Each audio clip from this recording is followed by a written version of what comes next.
ফিরে এলাম বিরতির পর। রাহুল গান্ধীর নৈতিকতা এখন কোথায় গেল?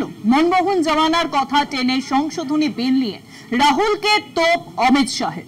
2013 সালের ঘটনা টেনে এনে এবার আক্রমণ।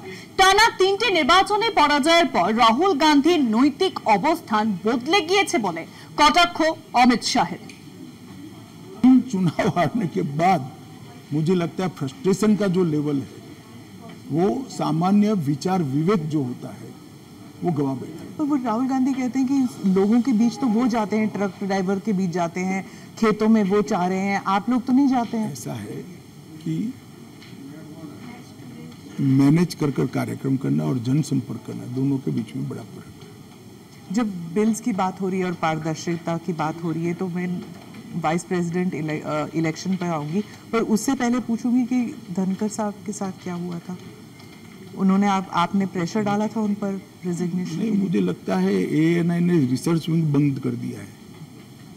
धनखड़ साहब का इस्तीफे का पत्र स्वयं स्पष्ट है। इन्होंने अपने आरोग्य का हवाला देते हुए इस्तीफा दिया है, स्वास्थ्य का हवाला देते हुए, और उन्होंने सरकार के मंत्री, प्रधानमंत्री और सभी सदस्यों का हृदय से उनके अच्छे कार्यकाल के लिए धन्यवाद किया। फिर विपक्ष और सभी पूछ रहे, मीडिया भी पूछ रही है कि वो है कहाँ, हाउस अरेस्ट पे है कि ऐसा क्या? है कि सच और झूठ की व्याख्या आपने शायद विपक्ष क्या कहता है इसको बना ली। पर काफी सारे बैकग्राउंड इंफॉर्मेशन तो बाहर निकल रहा था ना कि वो कुछ ट्राई कर रहे थे। ये भी बात निकल रही है कि शायद कू कर रहे थे। कौन? धनखड़ जी। नहीं, ऐसी कोई बात नहीं है जी। इसमें बात का बतंकर नहीं बनाना चाहिए। धनखड़ जी संवैधानिक पद पर बैठे, अपने कार्यकाल में उन्होंने संविधान के हिसाब से अच्छा काम किया जी।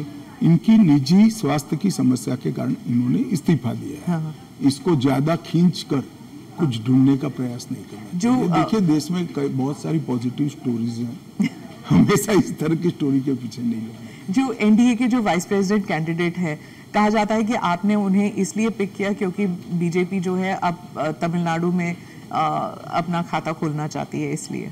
नहीं, ऐसा नहीं है।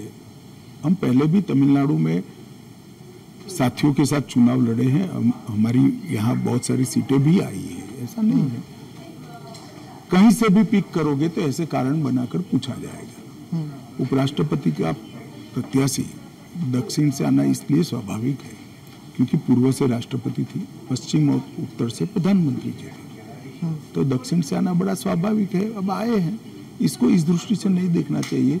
श्री राधाकृष्णन जिनका बहुत लंबा राजनीतिक जीवन रहा है, वो 2 बार संसद के सदस्य रहे, हमारी पार्टी के अध्यक्ष रहे, झारखंड के गवर्नर रहे, तेलंगाना के गवर्नर रहे, पांडिचेरी के गवर्नर रहे, मुंबई के गवर्नर रहे, और सार्वजनिक जीवन में एक साफ सुथरा उनका जीवन है और एक बेहद मैच्योर राजनीतिज्ञ है।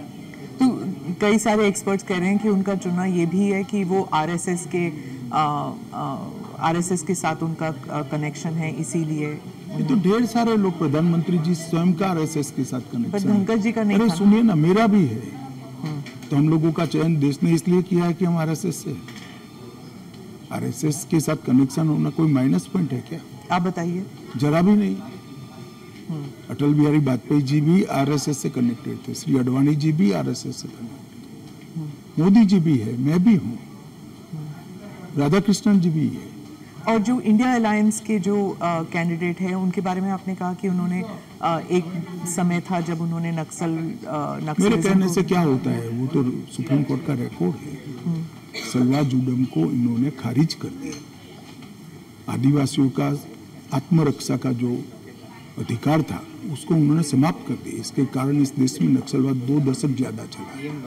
उस वक्त नक्सलवाद अंतिम सांसें गिन रहा था कि जो आदिवासी थे, जो बच्चों को पढ़ाना चाहते थे, जिनके यहाँ रोड नहीं पहुंचता था, इससे परेशान थे, जिनके यहाँ स्वास्थ्य सेवाएं नहीं थी, वो परेशान थे। उन्होंने खुद की रक्षा के लिए सलवा जुडम बनाया था। इसको सुप्रीम कोर्ट ने खारिज कर दिया। ये तो सुप्रीम कोर्ट का रिकॉर्ड है, इनका जजमेंट है। और इसके बाद जो स्कूल तबाह हो गए नक्सलियों के कारण, वो स्कूलों में CRPF और सुरक्षा बल बैठे थे, रातों रात एक ऑर्डर करके सबको बाहर कर दिया। कई जगह हमले हुए सुरक्षा बल।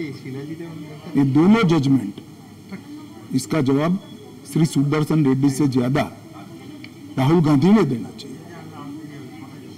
कि उन्होंने क्यों पिक किया? जी, मैं तो मानता हूं यही क्राइटेरिया रहा होगा। नक्सल को सपोर्ट करने के लिए? नहीं, वामपंथी विचारधारा, और ये जजमेंट से निश्चित रूप से नक्सल प्रोटेक्ट हो गए। तो क्या वाइस प्रेसिडेंट इलेक्शन भी अब it will be polarising factor? Polarisation क्या है? जब आप इतना बड़ा आरोप लगा रहे हैं कि और पोलराइजेशन अगर होगा भी तो किस मुद्दे पर होगा? देश की सुरक्षा के मुद्दे पर होगा। मैं मानता हूं देश की सुरक्षा पर सांसदों ने विचार करना चाहिए या नहीं करना चाहिए। एएनआई के साथ बात करने के लिए धन्यवाद। अब चुनाव हारने के बाद मुझे लगता है फ्रस्ट्रेशन का